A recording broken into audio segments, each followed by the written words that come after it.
All right, Australian boxing fans. As you can see on the channel, I've been quite active these days, so it's time to get back on the saddle with getting out some Australian boxing content. Now, despite the fact that Tszyu was already fought, and we still trying to figure out where he's gonna line up in the hierarchy of Australian boxing going forward, in regards to if Jai is going to take the mantle of being the number one marketed guy, we still have a lot of Australian boxing to talk about. So let me tell you what's on the docket. We got George Kambosos, who's going to be taking on Richardson Hitchins. That's going to be in New York. You have Jai Opetaia, who's going to be returning in when's coming? That's June, right? Big June J, 8th, yes. June 8th. The return to Harry Garside. We're also going to talk about the return of Sam Goodman, talk about what's going on with Nikita Tszyu, and a fighter who should have been a bigger name by now, but as I've just found out from Big J, we did talk about it before previously, but a fighter by the name of Harry Garside, who is now uh, back. So let's start here. Let's see, where are we going to start? Let's start with Sam Goodman. Um, Sam Goodman is supposed to be returning after the debacle, losing the Inoue fight twice, but yet luckily for him, he is still ranked very highly by the WBO at number two. Sam Goodman is going to be returning on, let's see, May the 13th against I got his resume pulled up here. What is this guy's name? Caesar Vaca. Caesar Vaca Espinoza. So tell me about this comeback. What do you know about it so far? His last fight was in July of last year. He had two cuts, right? Wait, the first was a cut, and then the second one was the cut opened back up, correct? Yeah, that's pretty much right. Yeah, I mean, Mm. Sam Goodman was due to fight Inoue on Mm. what was it, Christmas Eve last year. He got a cut, I think, a week out before the fight. It got canned. It got pushed back a month, and then he got cut again. He was supposed to fight. That was in I think it was the January, wasn't it? 24th. Yeah, January 24th. He Mm-hmm. was supposed to fight. They rescheduled it a month.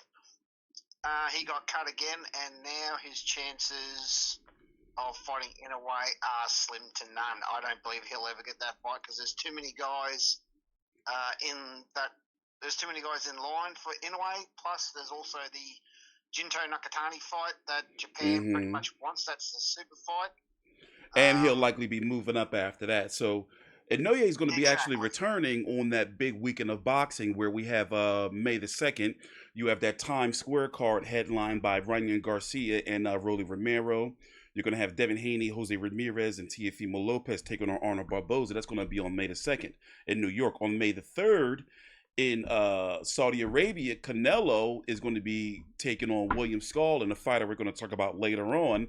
You're going to have Badu Jack taking on Noel McCallion for the cruiserweights. And then on Sunday in Vegas, in the fight let me be very honest, it's flopping. Tickets are not selling well. Inoue is going to be returning against a Roman Cardenas. And after that, he's supposed to fight Marjan Akhmadaliev and or Alan Picasso, and then Junto Nakatani, and then the move up to 126 pounds. So Sam Goodman, his chances of getting a Inoue fight are extremely slim. I would say at this point about 10%. Not But less than that. I'd say about five. yeah, but however, if he could capture a vacant title because he's number one, and maybe that's the way No Limit may want to go with him because he's number one by the IBF, number two by the WBO. Let me see, he's not ranked by the WBC. Oh yeah, he is ranked by the WBC, number four, and by the WBA he's not ranked. So basically, he's in the top three of the significant sanctioning bodies. So and looking at the division right now after Inoye's gone, it gets pretty weak. It's a drop off. So I'm not sure what the ceiling is for Sam Goodman, but um depending, he could possibly capture a vacant title. Oh, and also Oh, I agree. and he's the number one. He's still ranked number one as the mandatory by the IBF from what I'm looking at. Well, I mean, yeah, I don't think he's ever going to get that fight unless the IBF order it, and he already had two cracks at it. Correct. So, I mean, Jinto Nakatani's when's he fighting in a way? Is it in September? Was that when it's No, penciled in no. for? Akhmadaliev is supposed to be in September. It would be, Oh, it could possibly be that end of the year fight. yeah. In Oh, yeah. Japan. It'll be the New Year's Eve. Yeah, Yeah, that'd be the end of year fight. Yeah, I mean, yeah. That's Sam what. Goodman ain't gonna fight. No, well, Sam Goodman should count his lucky stars because Inoue would have annihilated him. Yeah, and So then he would have been Inoue kicked would have way ruined back in his the bottom of the line. Inoue would have ruined his career for him. So it's probably better that he doesn't fight Inoue because Inoue will just murder him. So I suppose the only thing to do now is keep fighting, keep active, keep busy. He might pick up a potential vacant title, but at some point, if Jinto Nakatani moves up and Sam's got a title, Yeah, how that's a about good that? fight. I mean, Jinto will kick the living shit out of him, but Yeah, I'm hope I'm wrong, but I think it's fair to say that because that's what I wrong. believe. That's what I believe would happen is because if that Inoue Nakatani fight happens, Nakatani will stay in the division if he loses. Even win or loses, he's going to stay in the division. So it looks like he may be on a collision course for Nakatani ass whooping, in my personal opinion. Exactly. I mean, either way, doesn't matter if it's Inoue or Jinto Nakatani, Sam's going to get belted. Yeah. And I don't say that. I take no joy in saying that. I mean, I wish Sam would put so much egg on my face I'll have to make an omelette out of it. But those are the facts. Those two boys will annihilate him. So, I mean, Sam will have the guts to get in the ring with him, but I mean, it's going to go well. So, and as I'm looking, on the No Limit website, it's listed as a world title eliminator. But as I'm looking, this that makes no sense. He's already. That makes no sense because he's already bloody number one for like 3 sanctioned bodies. Yeah, and also as I got the rankings here, Vaca is not ranked anywhere. It's just remember when Tszyu fought Bowen Morgan? It was the same bullshit. It's only you know what? But Sam you know what? wins. I got to be careful with No Limit because Vaca might be coming up from a lower weight division. Let me go check, see if he's down at 118. Let me see here. No, I'm not seeing him anywhere. Let me pull up this guy's resume, man, because as we've seen, No Limit has a history of pulling these guys. Mexican guy, I'm not liking that. A lot of these Mexican fighters, sometimes they go to other countries and start whooping ass. Well, I mean, look what happened when No Limit brought over the Venezuelan bloke, knocked out bloody Hardman and kicked the living shit out of Matteo Tapia. Yeah. So nobody's on his resume of note. The guy's resume, I mean, the fighters he's been fighting is he's 23 years old, 19 1-1, but you know how this goes. Start looking at the resume, start going down a rabbit hole. His last opponent was 14 10-2. Now, here's the thing, No Limit, as we've seen, they have a history of doing this with their fighters to keep them active, but yet they choose like really low level competition. Well, Eddie Bloody Hearn does the same thing. Look at all Oh the yeah, of fellas course. Joe Opetaia's fight. Yeah, so, how about that? Yeah, all the promoters do it. They're just giving him a half decent opponent to keep him busy, to keep him training, to get ready for the next step. Yeah. And there's nothing wrong with that, but I think Sam Goodman has passed that, and that's not the sort of competition he should be facing if he wants to be a world champion. He needs to face world class, top 10 ranked fighters. He's past time of fighting, these taxi driver blokes. He needs to fight someone decent because you're supposed to increase your skill set. If your competition's D grade and you want to be an A grade fighter, it ain't going to happen.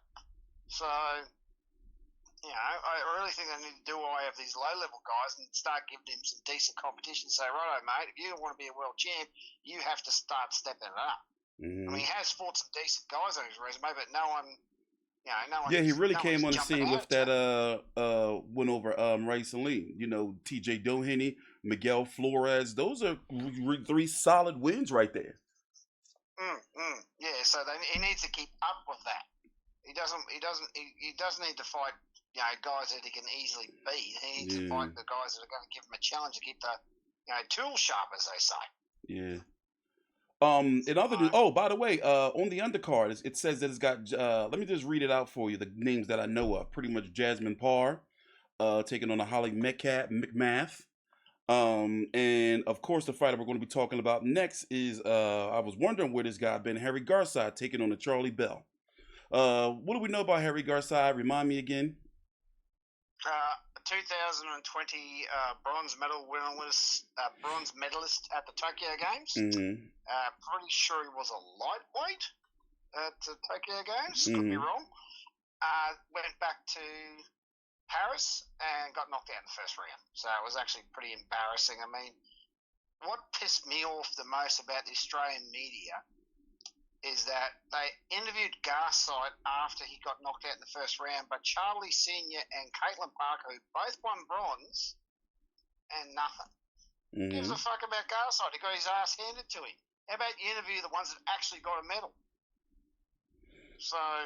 So how did Garside get so popular? Like, you know, because I've seen he's been on Dancing with the Stars. As I'm on his Instagram, you know, seems like he's more on the celebrity route.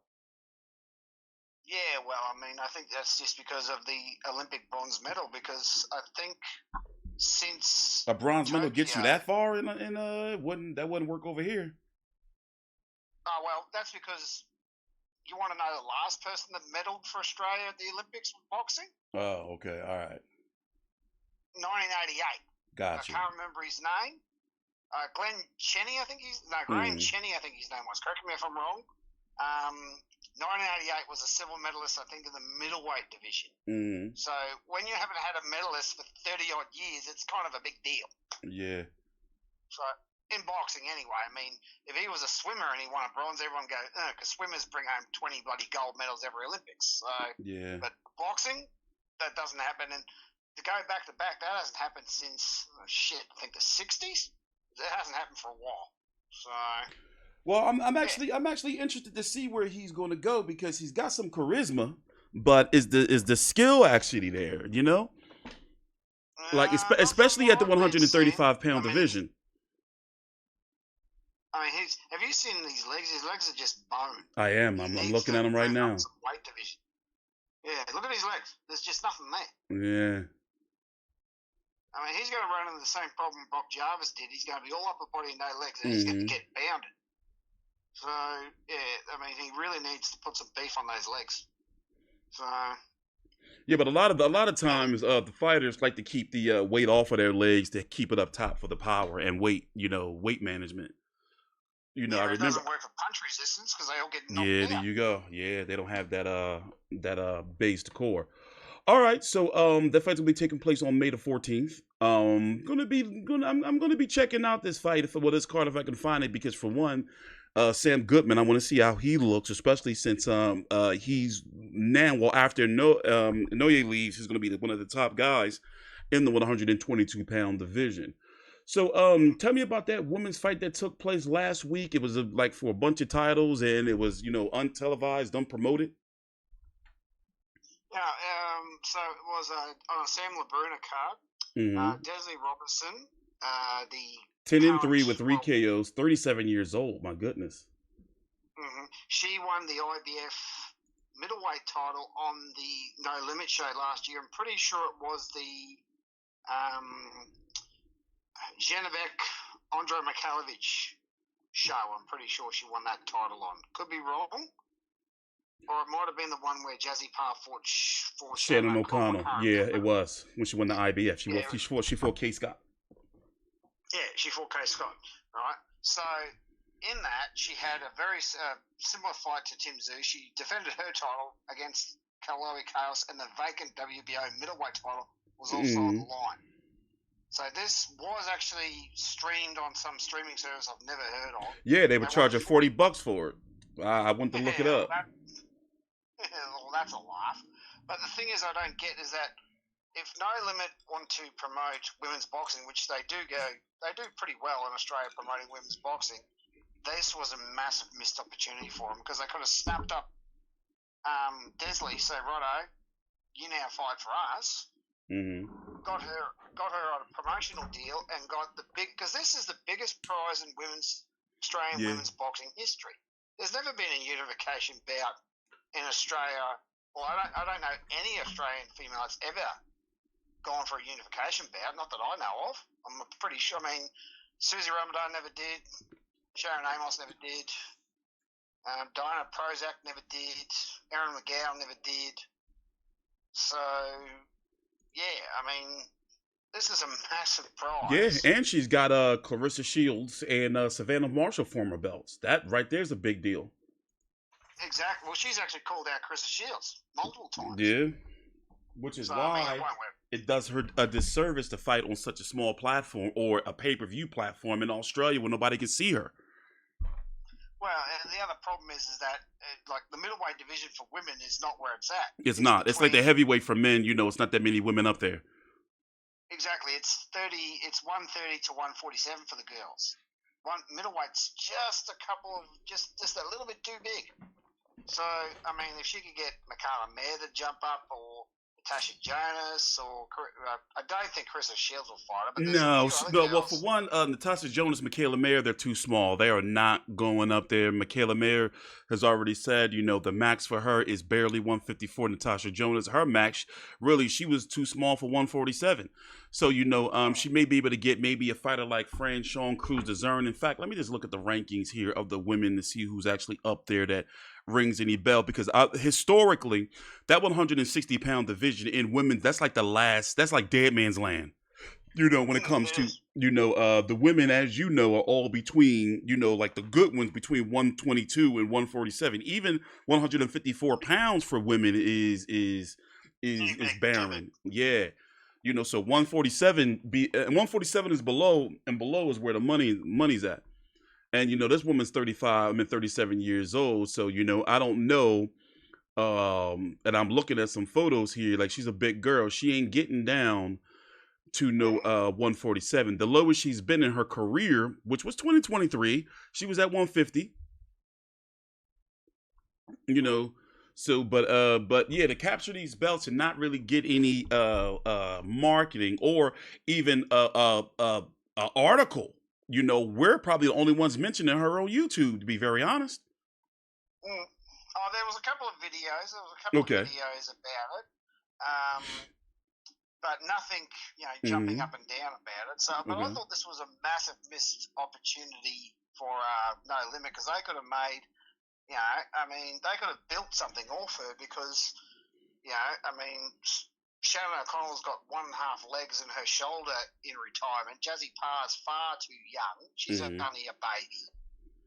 Lynn Sandstrom can't win a trick. So who else have they got to build women's boxing on? I think it's a massive missed opportunity. They could have snapped her up and built a huge they could have. off her. Yeah, but who knows? I mean, maybe it's not, you know, maybe it's not too late. But quick hits. What's going on with Nikita Tszyu? I know I keep asking about him. He's had an injury he's dealing with, right? Because he's going on. He hasn't fought in 6 months, but then again, 6 months is not that long of a time. Surprise! I don't think he's been mentioned. No, he's been off since the end of last August. Yeah, they did the press conference with because he wasn't mentioned at Tim's fight. He wasn't mentioned the other day at Sam's press conference. So I got nothing. I don't know when he's coming back. And any updates? Maybe July. And but we already learned that they can put him on pay-per-view. They've been doing that. So, you know, we've talked about it in a previous video where it's unlikely we'll see him on Tszyu Thurman whenever that gets announced. But I'm guessing Tszyu Thurman, to speak on that a little bit, we don't really have any new updates. But I'm guessing we should have an announcement on that within the next at least 3 weeks, right? Because if that's going to be happening, the running date is supposed to be July the 6th? Something like that. Yeah, so when does No Limit normally announce their fights? Is it about 6 weeks before? Like, it's not 2 months before, is it? No, Sam did their press conference on Monday, and his fight's on May 14th. So but I'm talking about Tszyu. You know, like, what's his turnaround? What, about 6 weeks before a fight? Maybe 4 to 6 weeks. Okay. I think is probably the max. Okay, so if we were to hear something, it wouldn't be probably until mid to late. We're really late, May. Yeah. Okay, like when we have a press conference, if it's official. Okay, all right, makes sense. Because you got to remember, and normally what they're doing is that they're doing so many pay-per-views now, that they just do what wrestling does, they'll just announce what's going on in their next pay-per-view on the one that's already going. Yeah, that makes sense. No limit of doing that now because they've got so many going, because they've got May 14th, they've got June 11th, they've got July 6th. They'll just use those to announce what the hell's going on. Yeah. So that's the way they're going to go. Well, last two fights. One fight I'm not looking forward to. I think it's going to be a snooze fest, a 12-round. Kambosos trying to chase around Richardson Hitchins. That's going to be happening in New York. What's that date again? Is it May or is it June? I think that's June, right? It hasn't been announced yet. It was supposed to be penciled in, I think, for June 26th or something like that. Yeah, something like that. Let me see here. And there's been a bit of a delay because that should have been announced by now. I know it's supposed to take place in New York in the Hulu Theater. That's the small arena inside of Madison Square Garden. As I'm looking here from an update from earlier this week, they're still trying to finalize it. I just can't understand like how, I mean, listen, George is a blessed fighter to be able to live off that one win for so long and still getting headlines and title shots. But we've said it before, but this is it. This is it. And I will not be surprised if he loses, if he retires. Because he's going to be at least making, and I'm talking about on the low end, $500,000. I'm pretty sure he's probably going to get $1 million. Like George Kambosos has been, he's been commanding a lot of money. So I'm thinking it's going to be $1 million. But when that fight does happen, I got Richardson Hitchins. He's not known to be a knockout guy. I'm just going to go ahead and say it. This is a fight, and I'm not the only one. If you go check on social media, Kambosos versus Hitchins. Fans feel it's gonna be a snooze fest. It's gonna be a snooze fest.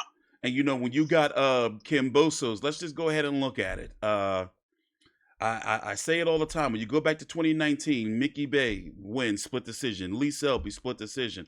Teofimo Lopez, that was back in 2021, one split decision. 2 unanimous decision losses to Devin Haney. A lot of people felt he should have lost to Maxie Hughes. Goes on, gets stopped by Lomachenko, then returns 10 months later against a Jake Wiley and just doesn't look good. And now he's getting another title shot against Richardson Hitchins. And I don't know what their hard on been about this fight, but they've been trying to make this fight for a year or talking about it at least. And to be fair, I think a lot of people forget with the Lee Selby fight that in the 8th round they stopped the round a minute early, and it was all sorts of bullshit around that fight. So, but I mean, seriously, George hasn't looked good since the Lopez fight. Yeah. I mean, Haney gave him 2 boxing lessons. Maxie Hughes beat him, right? Lomachenko knocked him out, despite probably putting on a better record than he has in quite a while. And the Jake Wiley fight, a domestic level, fringe contender. He went the distance with a domestic level. The problem is that George is tiny. I mean, he's a tiny lightweight. He's even tinier 140. So... I've stood next to him. He's a tiny guy. Yeah, and BoxRec has the nerve to have him listed at 5'9". Bullshit. Yeah, they got the nerve. 5'7". Well, remember when he faced off with Teofimo Lopez on that Triller press conference? He was wearing lifts. Yeah, he ain't no 5 foot. I've stood next to him. I got photos next to him. He ain't no 5'9". You can just look at him and tell, even on TV, that he's not no 5'9". That would be Tim Tszyu's height. Yeah, Tim Tszyu's legit 5'9". I've stood next to him very briefly. Yeah. He's a legit 5'9". So George ain't no 5'9".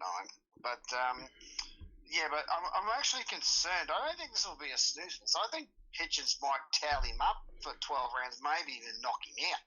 I think it's going to go 12 rounds. Listen, Hitchins, he can be a problem in the ring, and I'm talking about notoriously known to be like a slow starting guy, and he'll keep that one pace. I met the guy. He's listed at 5'10". He ain't no 5'10". I was at a couple of his fights years ago when he first started coming on the scene at the Barclays Center. So he's definitely not no damn near 6 feet tall. He's about 5'8", himself. 5'7", give or take. But I'm expecting for that fight, Hitchins win, unanimous decision, and depending, George Kambosos, I just don't see Hitchins stopping him. But also on the undercard, do not be surprised if we. I'm pretty sure they're probably going to slap Terra Moana on that card as well. Who? Terra Moana. Oh, the Olympic. You mean Terra Moya? You mean the Olympic kid? Yeah. No, Terra Moya. Terra Moya. I keep saying Terra Moana. Terra Moya. Yeah, they're gonna slap him on that card. Another thing before we move on to the last fight, Opetaia. What's going on with Huni? Have we heard about what's going on with him? Is he injured again? Yeah, they did actually. They did. Oh shit, I forgot to send it to you. I think Huni put something out on Facebook in the last in the last 24 hours, that he is returning to the ring fighting some bloke. But I can't remember when. But yeah, there will be an announcement of him coming up shortly. I think. They put out the rankings. I think he's ranked pretty high with one of them. Okay, let me check. Yeah, because he put on his. I think he's number one with the WBO, which is how the fuck did he get to the number one? As I'm looking, oh my goodness, how did he get that? I'm looking at it. Fast track. He ain't beat. Listen to this. So they got it. They got Huni number 1, Otama number 2, Wortley number 3, Zhang number 4, Okali number 5, Jared Anderson number 6, Anthony Joshua number 7, Derek Chisora number 8. Yeah, how did he get number 1 off of what? Exactly. He ain't beat nobody.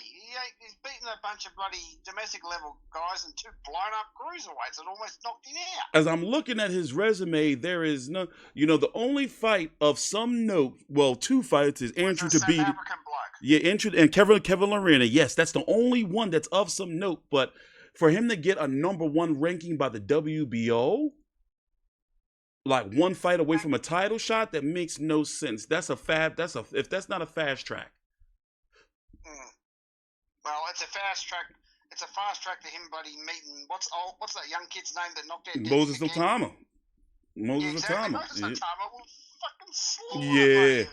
Yeah, I'm not high on Moses Otama, but I'm high on him enough that Justice Huni's not going to be able to keep him off of him. Especially a young guy going out. I just don't see it. So I'm interested to see how this is going to play out. That's some actually significant news. Because his next fight is going to be an eliminator, and it may be Otama. Well, Otama will knock the living daylights out. Because remember, Usyk's the champion, Joseph Parker's the interim. Who knows? You think they would go Parker Huni? Because Parker right now is looking like they're going to go directly into Usyk and Dubois, rematch. Because it was supposed to be Dubois and Parker, but it looks like they're going to go into the Usyk Dubois, which would mean that Joseph Parker can defend. It's either going to be Joseph Parker versus Huni or Huni versus Otama. But if they really want to bullshit around, they could try to do Huni versus Zhang. Fabio Wortley's going to be fighting Gerald Miller, so he's out of the mix. Lawrence Okali's right there in the mix, but he's ranked number 1 by the WBC. It's going to be interesting to see what his next fight is going to be, because the top 10 of really the top 13 of the WBO rankings are stacked. And a lot of these guys, I'm going to say 90% of them, I would pick to beat Justice Huni. I'd actually like him to see Zhang, because I believe that he's quick enough and he's got a good enough footwork that he could move around Zhang, and as long as he doesn't come anywhere near that left hand of Zhang, I think he could beat him. Yeah, but also, what happens, if he breaks his hand in that fight, Well, he's screwed him. Yeah. Zhang will knock him out. Zhang got one of them, he looks like, you punch him in the head, you're breaking your hand. People said that about Bernard Hopkins, his head was just so hard. Exactly. And Justice has had problems with his hands since before the Galvin fight. Yeah. That was the other thing I wanted to bring up about you. You're not going to believe this bullshit. Gallon and bloody Sonny Bill look like they're going to finally fight. No way. Wait, it's going to be no limit? Is it going to be no limit? I've heard Stan and those guys are going to pick it up. No way. Yeah, that's 10 years too fucking late. Sure. Gallon can't stay away from the money, so it's in serious talks. It's like. I think Sonny Bill's pushing this bullshit. I don't think Gal wants anything to do with it, but I don't believe everything I hear. But yeah, they said that they're in talks and they're getting close to a deal and all this bullshit. I'm like, fuck off. Jesus. When are these ex-footy players going to realise, just stay in retirement, boys, and stop this shit before someone gets fucking killed? I don't know the credibility of these sites, but it's a few sites as you just type in just straight in Paul Gallen Sonny Bill, is that it's agreed, it's signed. Oh my goodness. It's 10 years too late. I mean, 10 years ago, yeah, great, because they were both in their 30s, they were both still playing footy. Yes. But as we both know, the Channel 9 deal that those boys were signed to got in the way. They wouldn't allow them to fight. Yeah. And you So, know, Paul is 43, but that's an old 43. Oh, yeah, mate. He's bloody, you know. Yeah. And Sonny Bill, I mean, Sonny Bill's coming off the bloody Mark Hunt loss. Yeah, that was ugly. When's the last time Gal fought? How about that? Remember. You know what? I'll check. Yeah, no, it's been about 2.5 years. Let me check real quick too. Let me see here. November. Yeah, it's been over. November. Justin Hodges. November of 2023. I mean 2022. Excuse me. Oh, that's right. He fought Hodjo. That's right. Yeah. You know, and he was pretty active. Remember, he had 4 fights that year. That's right. Yeah, he was too. Yeah. But so wait a minute. So Gallen had 5 fights in 13 months. That's right. He did too. That's crazy. Yeah, on top of everything else, because he was still doing his radio show, plus sports commentary, plus bloody everything else he was doing. He's running himself into the bloody career. They ran him into the ground. He got his money though. You know, he got his money though, so I can't knock it. But that's a rough looking 43. So some news was announced yesterday that I already heard that the talks was going on, and also it was a mandatory, but we're going to be seeing on the Jake Paul, Julio Cesar Chavez Jr. undercard, and yes, I'm going to be doing a video on that. You're going to have the WBA, WBO Cruiserweight Champion Gilberto Ramirez taking on Junior Dorquicos. You're also on May, and that's going to be on June the 28th. Also on May the 3rd, on the Canelo versus William Skull undercard in Saudi Arabia, you're going to have the WBC unifying their titles. Then the WBC situation is a bullshit mess. You have Badu Jack, who was the champion in recess. Noel McCallion was the regular champion. And then you have Ryan Rozicki, who was the interim. Well, Noel McCallion Ryan Rozicki got injured. And they switched it up to where Noel McCallion is now, I can't even explain it anymore. But basically, you have Badu Jack and Noel McCallion. They're fighting for the WBC title. Then after that, there's going to be the interim championship. But the point is, the Cruiserweight champions are all now active, with Badu Jack fighting on May the 3rd. Ramirez fighting on June the 28th. And then you have Jai Opetaia in this fight. They couldn't find a better opponent. It's going to be on, June the 8th on the Gold Coast. I don't even know who this guy is. Let me go check. Do you know this dude? Claudio Sequoy? I got nothing. I got no idea who this bloke is. Hey, whatever happened to bloody old mate friggin' Sin Cara that was supposed to fight him back in January? Oh, yeah, how about that? I thought this was the same dude. No, it's a different bloke. Wait, let me check the rankings here at Cruiserweight.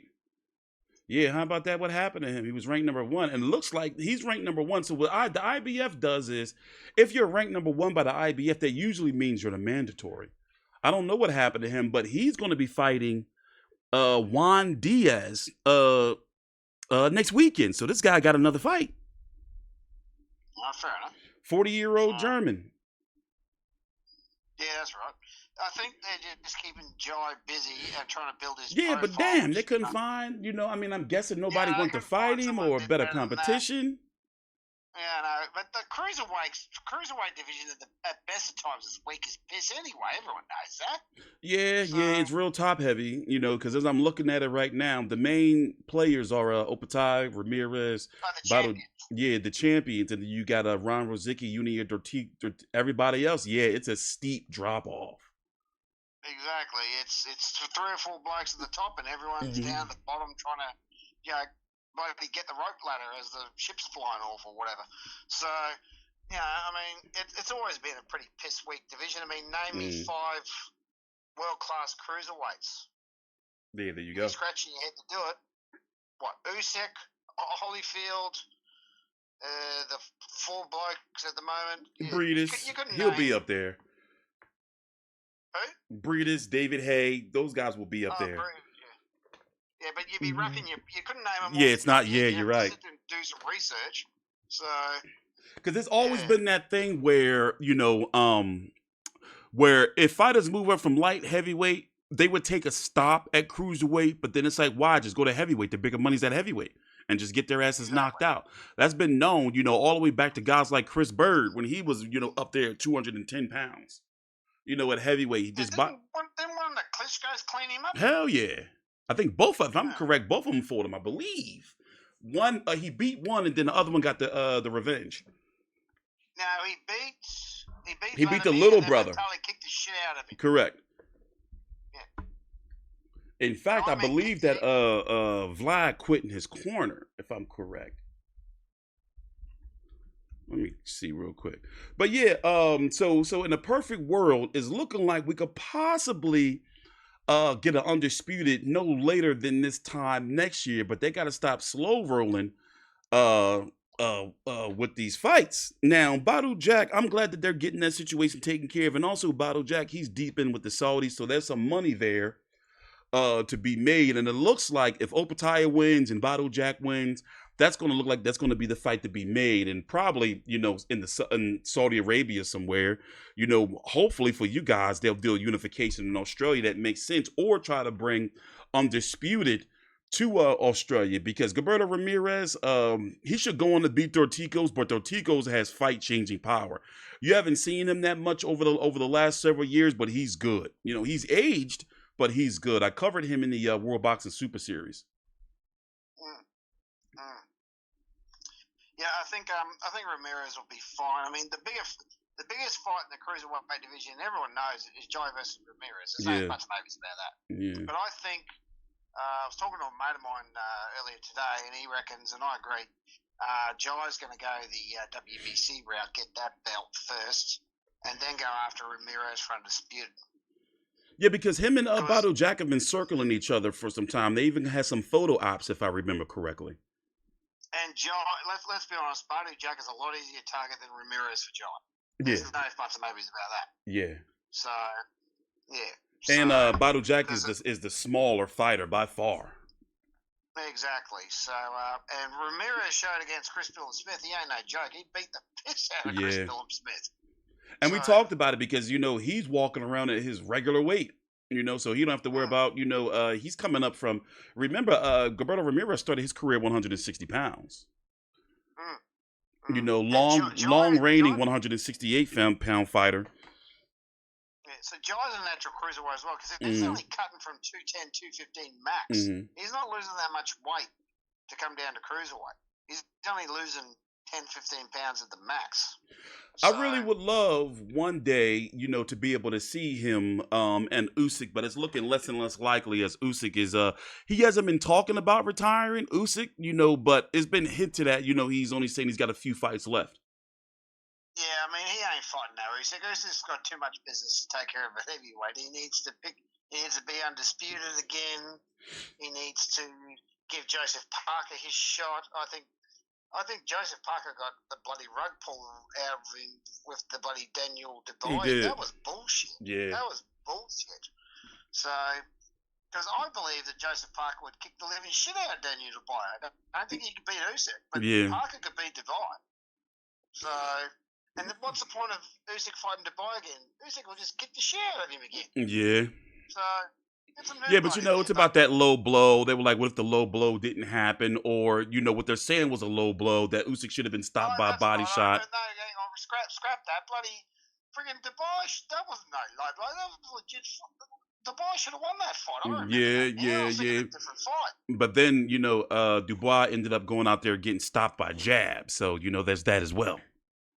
Yeah, true. But I think Dubois versus Parker would be an excellent fight. I think Parker would get over him, personally. But the future is bright for Jai, because if he becomes undisputed, he can go the route that Usyk did and take that up to heavyweight. And the heavyweights, this new blood heavyweights, they're not as big as this older generation that's dying out.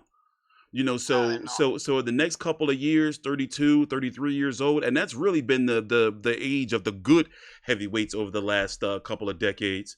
Is he's got a real chance at a cruiserweight against guys like Fabio Wardley, and I'm talking about the new blood. Fabio Wardley, Moses Atama, Lawrence Okali, Jared Anderson, because guys like Joshua, Usyk, Parker, Parker's going to be around Dubois. Those are the guys he's got to compete with. Those are the guys that's going to be around. So the future's bright for Jai. Once he does decide to move up to heavyweight, if they plan it correctly.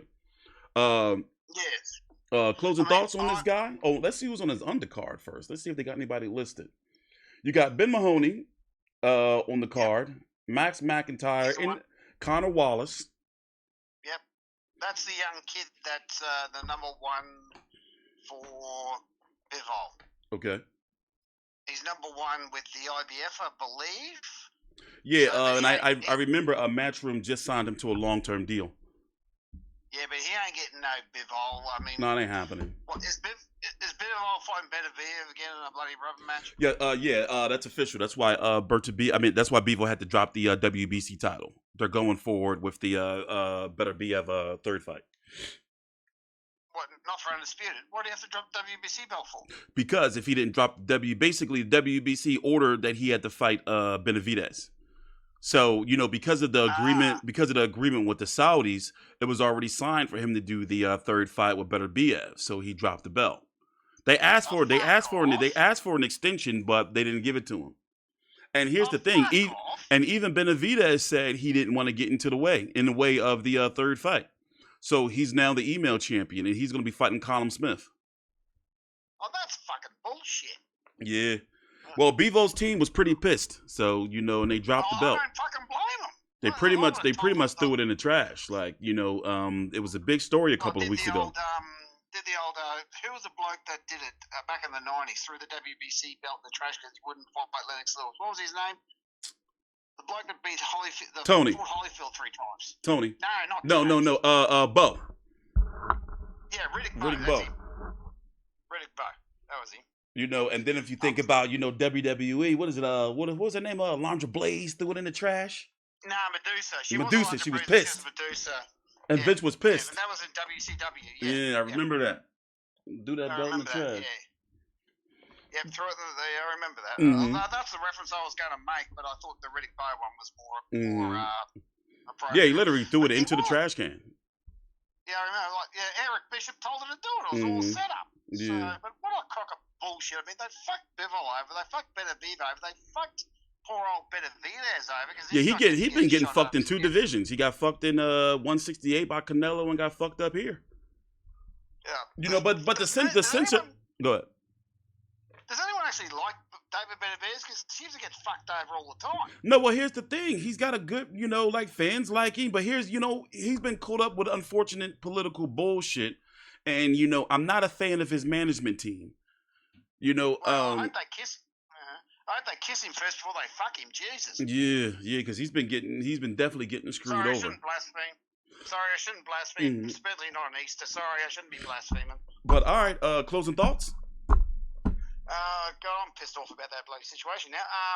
As usual, always looking forward to it. We'll see what happens. Should all be good events. I really hope No Limit does go after Desley Robinson, snap her up, and make something of it. So I think it's a massive missed opportunity that they didn't. Sam, he should take care of old mate. Hopefully he does it in style. What else? Garside, I don't really care about him, to be honest. Next, what else have we covered? George. What's the next fight we got coming up? That's in 2 weeks. The next fight we got coming up. What, 2 weeks? May 14th for Sam is the next event for No Limit. So, okay, I'm gonna find that fight somewhere. Yeah, you'll find it, and then we'll of course, hopefully Nikita will get mentioned. Zarafa's next move. Who else? Don't be surprised they mentioned something about Shannon O'Connell because apparently she's going after another world title shot. Mike McCain. Who's Jazzy Parr fighting again? What's the young lady's name? Hold on 1 minute. When you said it, ring the bell. I've heard that name before. Holly McMath. Holly McMath, yeah, I've heard that before. She's is that at 115 or 120? 118 or 122? 115. Oh, she's dropping back down. Okay. And she's 5-4. And is listed on BoxRec that she has a fight next week, and then she fights Jasmine 3 weeks after that. Ooh, geez, that's a bit dangerous doing that. But anyway, yeah, I mean, we've mentioned a lot in this one. Jai should take care of old mate easily. I mean, George, maybe he could do another catch lightning in a bottle twice at the Inoue Center. I mean, he did it once, so no reason why he can't do it again.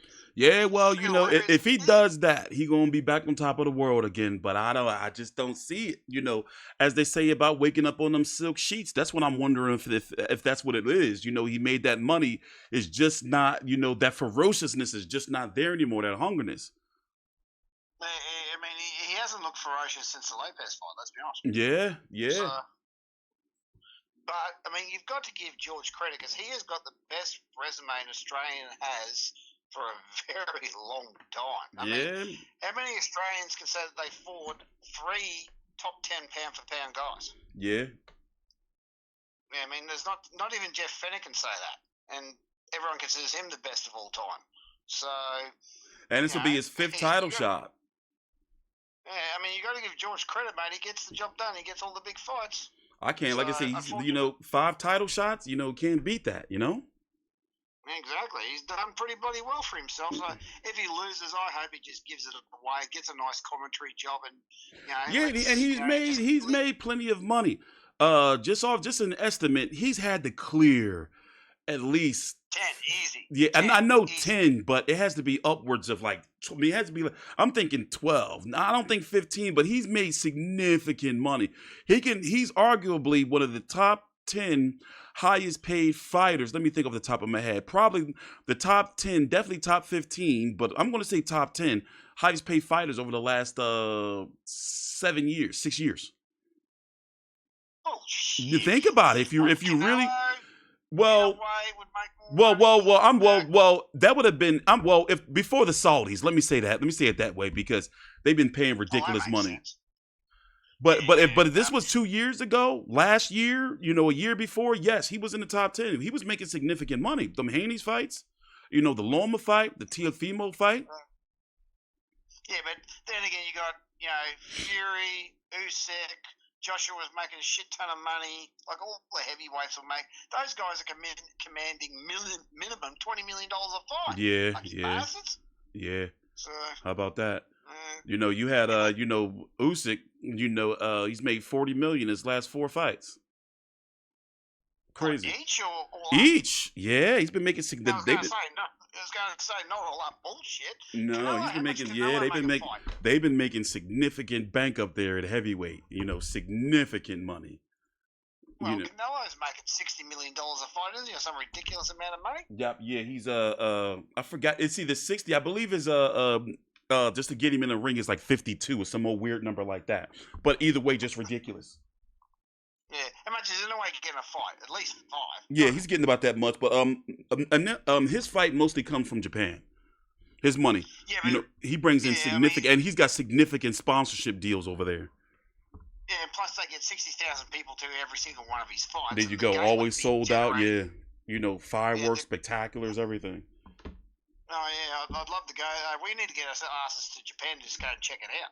So, yeah, Japan. I've always heard nothing but excellent things about, you know, visiting Japan. I have too. We should go together. Nothing. Yeah, I've heard nothing but the way they treat, you know, people of all races. Like I've heard nothing but amazing things. That's what the Maloney said. They said they love the joint. They love going there. Yeah, I've heard nothing but great things about Japan, and also their culture with video games and anime and all that. You know, so they got pretty strong culture. But all right, we got to get up out of here. We will be you will be hearing from us soon, and as soon as we hear some news on Tszyu's next fight, of course, we want to know what's going on with Thurman, and we're going to be doing our best to get to that fight in July. Really excited to see how that's going to work out. I think that fight's going to create some major buzz once it gets announced. With that being said, you can follow me on Twitter at TstreeT Controversy and Big J on Twitter at Old Mate Big J. And of course, these other fights that are going to be leading up to potential fights with Jai Opetaia, Ramirez, Dorticos, or Bottle Jack. Me and Big J, you're going to hear our thoughts on those fights as well, because now we can start building up for Undisputed for Cruiserweight, and we can possibly see that maybe by the beginning of next year with the way things are going. Thanks for watching.